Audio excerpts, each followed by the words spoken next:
the first woman president of the United Nations. The first woman to be appointed as an ambassador to the United Kingdom. Margaret Hilda Thatcher, favourite to become Europe's first woman Prime Minister. Women's rights are human rights, and human rights are women's rights. It's Women's History Month in the United Kingdom, so what better time to look at gender equality on Westminster Watch? Women in politics. How are women represented in the British Parliament? Do government policies promote gender equality? And what more needs to be done in the UK and around the world?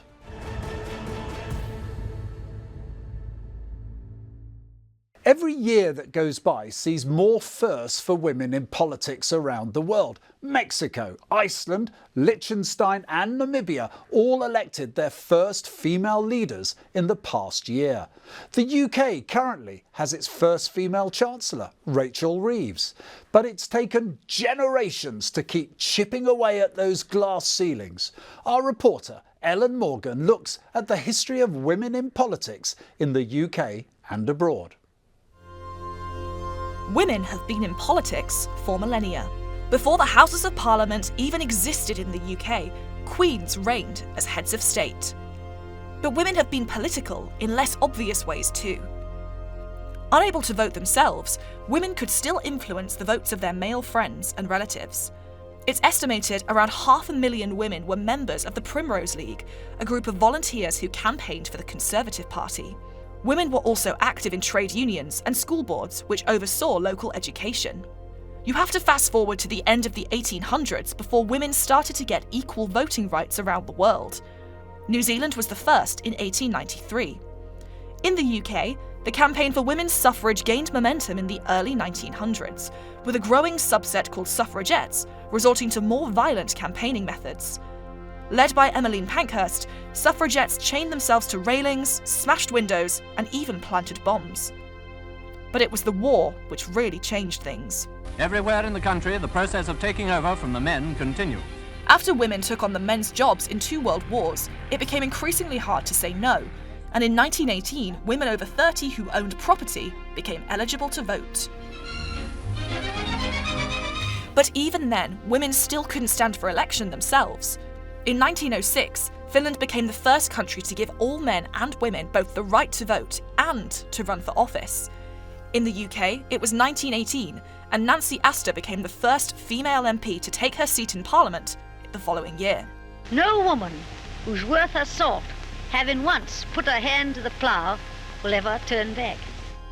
It wasn't until 1960 that we saw the first female world leader, Sirimavo Bandaranaike of Sri Lanka. Margaret Thatcher was the UK's first female Prime Minister, elected in 1979. A record 40% of the UK's current MPs are women, but today's politicians and campaigners say there's still more to tackle. The gender pay gap, for one, maternity pay, and the cost of childcare too. As the saying goes, a woman's work is never done. Well, Ellen mentioned the suffragettes there. They were led by Emmeline Pankurst. Our correspondent, Alex Barker, went to meet her great-granddaughter, Helen Pankurst, who has taken up the family business for campaigning for gender equality. Thank you so much for joining us here in the shadow of your great-grandmother.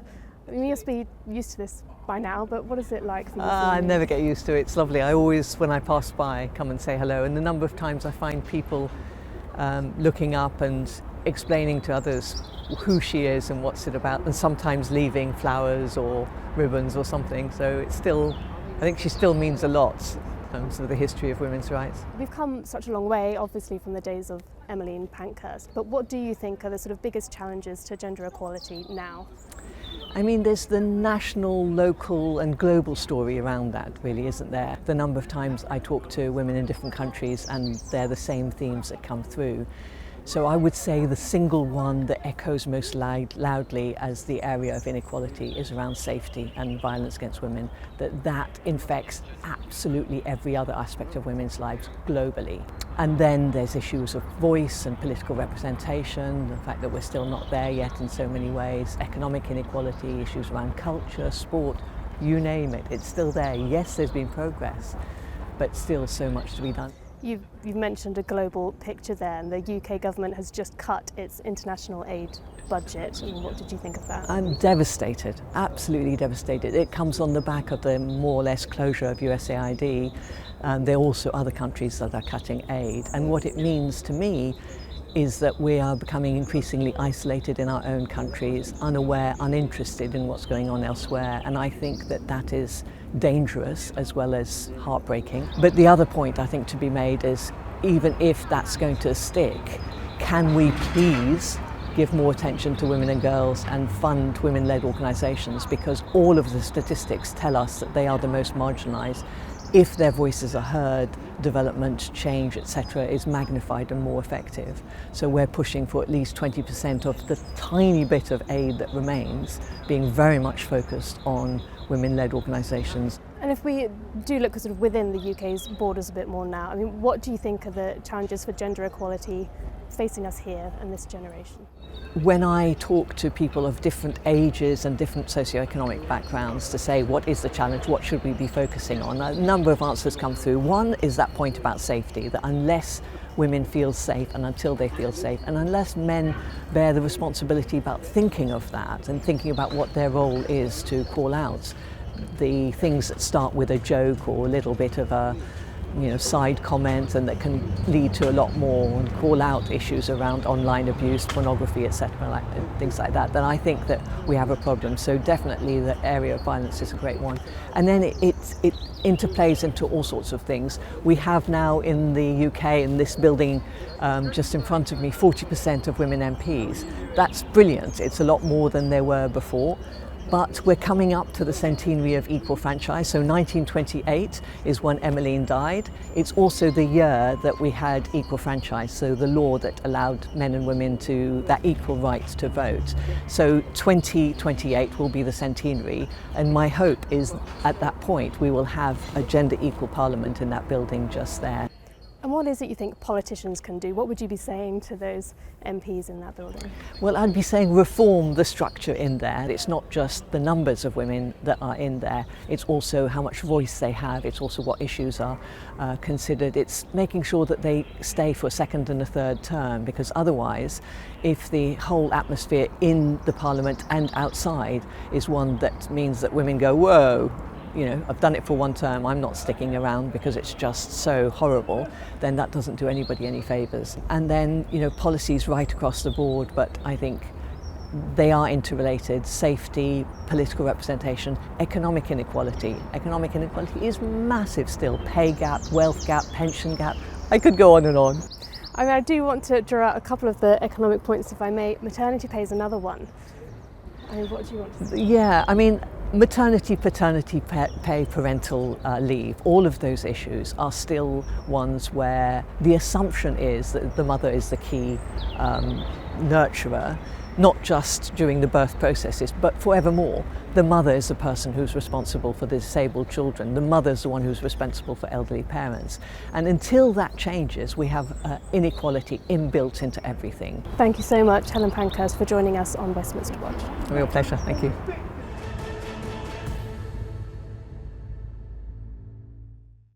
Joining me now in the studio is SNP MP for Aberdeen North, Kirsty Blackman, who is also the party spokesperson for equality.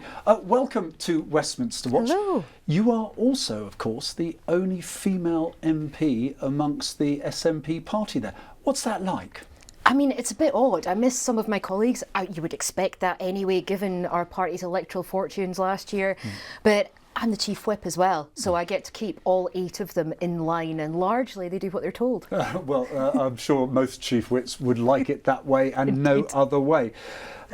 Looking back though, have you ever felt at any point in time that you couldn't have a career in politics because it would be harder for you as a woman? I don't think so. I think it is harder for me as a woman, but I don't think that's stopped me from doing it. Certainly, you know, I get way more abuse than some of my colleagues do.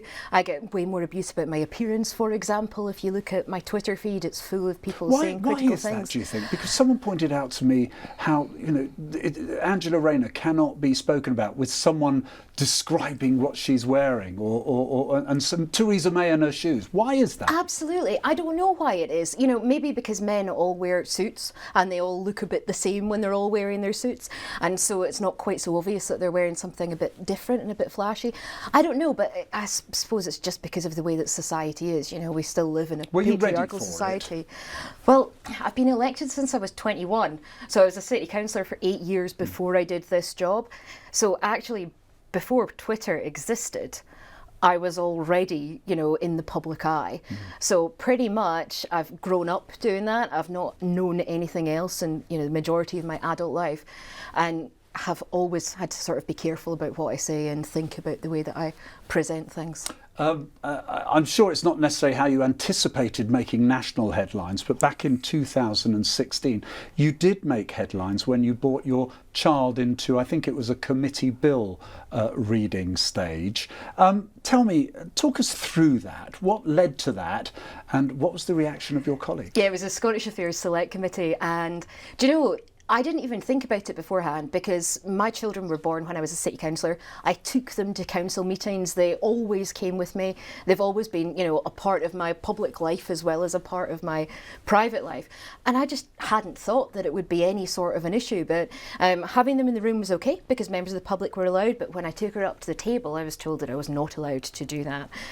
The reaction was overwhelmingly supportive when people had an understanding that Westminster actually is not set up in a way to enable people to be parents of young children, so there's no creche, for example. So it stimulated a discussion, but can I ask you, because you are a politician, was there part of you when you brought your child to this committee thinking, actually, this is going to make a point? No, genuinely, I didn't think about it. I wish I had.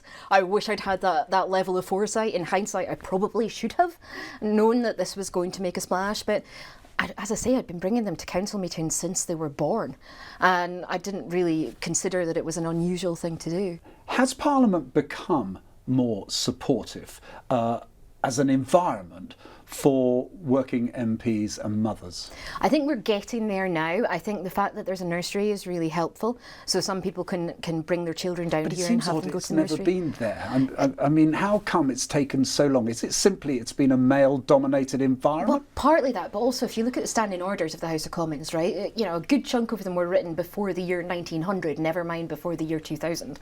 So we're still trying to drag the House into the last century, you know, never mind this century. Some members of the public could not unreasonably say, as an institution, the top law-making institution of the country, you as MPs are making laws telling everyone else in their work environment how things should be, whether there should be rights for parents, parental leave, protections for mothers. Why is it that Parliament is so inadequate at putting its own house in order? I know, it baffles me as well. I mean, we haven't had, until very recently, maternity leave, for example, for MPs. We haven't had the ability to proxy vote. So your constituents, if they have the misfortune for their MP to have a baby, were without representation for that period of time.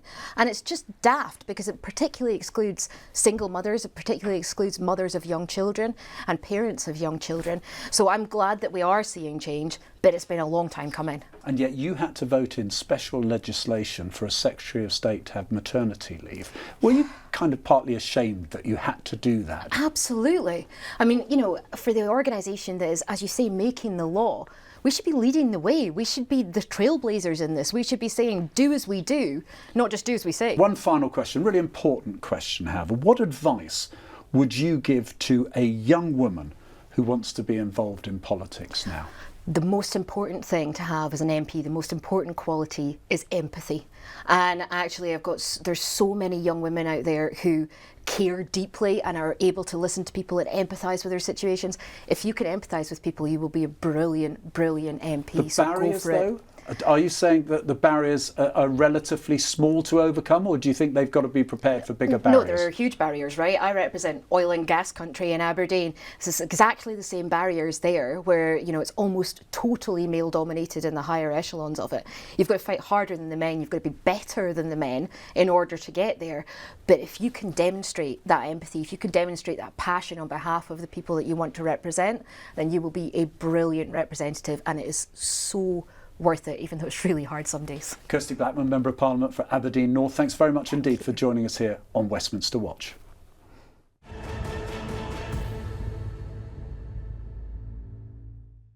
Well, let's put some of those points to our panel now. I'm joined by Labour MP for Shrewsbury, Julia Buckley, writer and broadcaster Emma Woolf, and journalist and writer Rebecca Reid. Welcome to Westminster Watch. Julia, let me start with you, if I may. We heard from Kirsty Blackman, your colleague there earlier, saying that actually, whilst she didn't feel she never felt that being a woman would be a barrier to becoming a Member of Parliament and going into politics. She said it is harder for women. Do you agree? I think yes and no. So I'm the first female MP that Shrewsbury's ever had. So I feel as I've broken a ceiling there. But I didn't think that gender was particularly prevalent either in the selection or the election process. But there's a lot more support to encourage women to get involved. But there are always still some people who think that I should be home doing the washing up, looking after my children. She talked about, actually, one of the aspects was it seemed that women got, much more abuse. Have you coped with that? Have you experienced that yourself?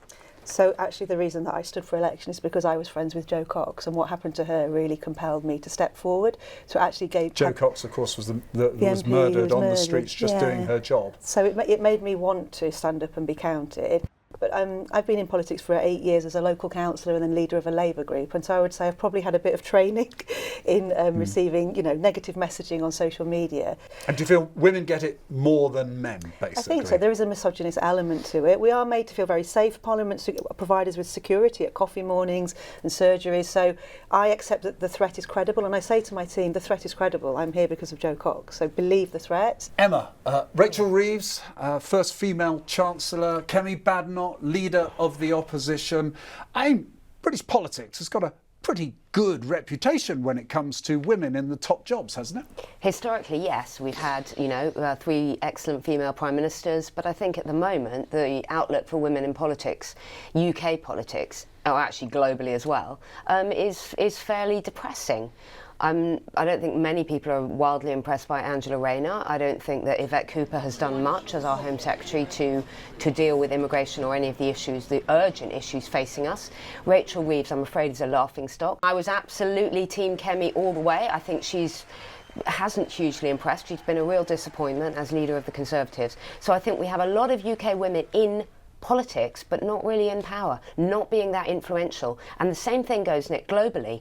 Look at the big conflicts of our time. Look at Ukraine, Russia. Look at the Middle East conflict. Where are the women? Where are the female voices? Absolutely, almost zero influence. It's really depressing, actually. I would just push back a bit if I could and say on the cabinet. We've got 22 women on the cabinet, and we've got, of the 4 great offices of state, we've got half of them women. We've got some really strong individuals. You might not agree with all of their policies. They might not be your cup of tea, but I think they're doing a really effective job, and I think that actually their gender isn't really an issue. People say this person's good or great.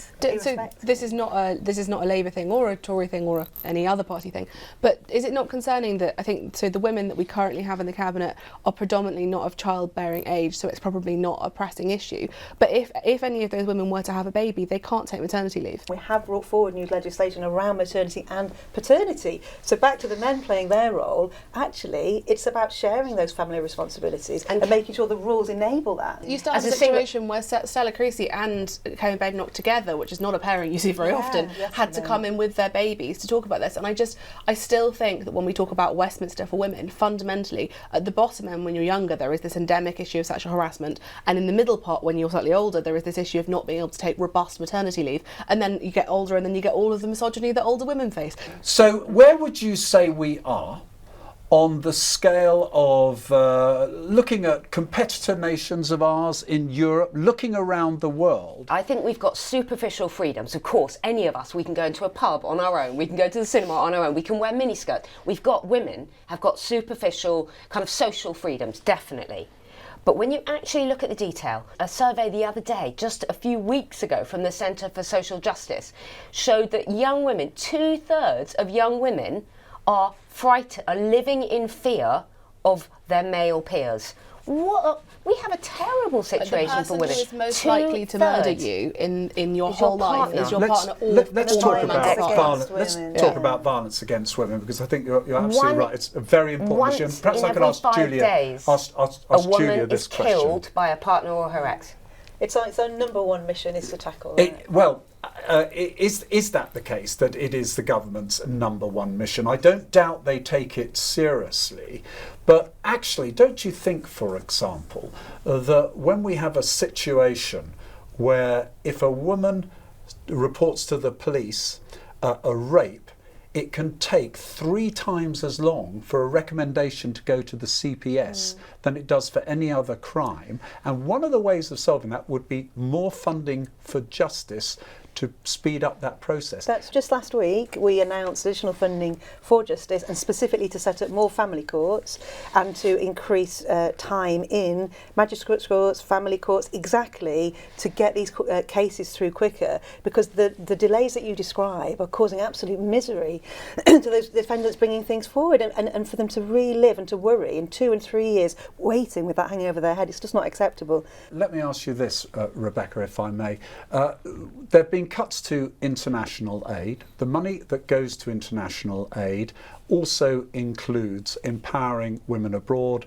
Many people might say that we should not be spending money on sorting out those gender equality issues elsewhere, but it would be better spent on dealing with some of the justice inequalities that women are facing in this country. Would you agree? I'm not sure that it should or needs to be an either-or thing. And we do live in a society, because we are all so much more connected, where the way that women are treated in other countries does have a trickle-down and a filter through. I genuinely believe that the way that things have got so much worse in some Middle Eastern countries, particularly in Iran, has had an impact on the way that women are treated here. When we were talking to Helen Pankurst, she said of the reduced international aid budget, she hopes at least 20% will go on international aid for gender equality.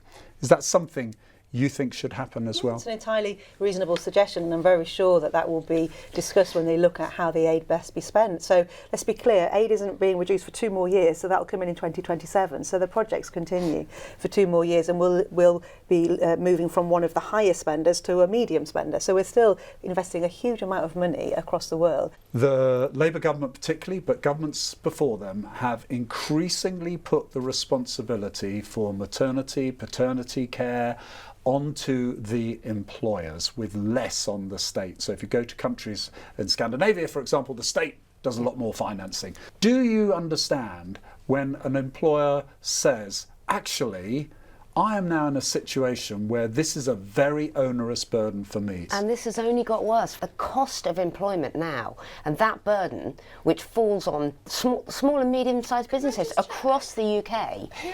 Just to be really clear, because I didn't know this until I had a kid, who do you think pays somebody's maternity pay? No.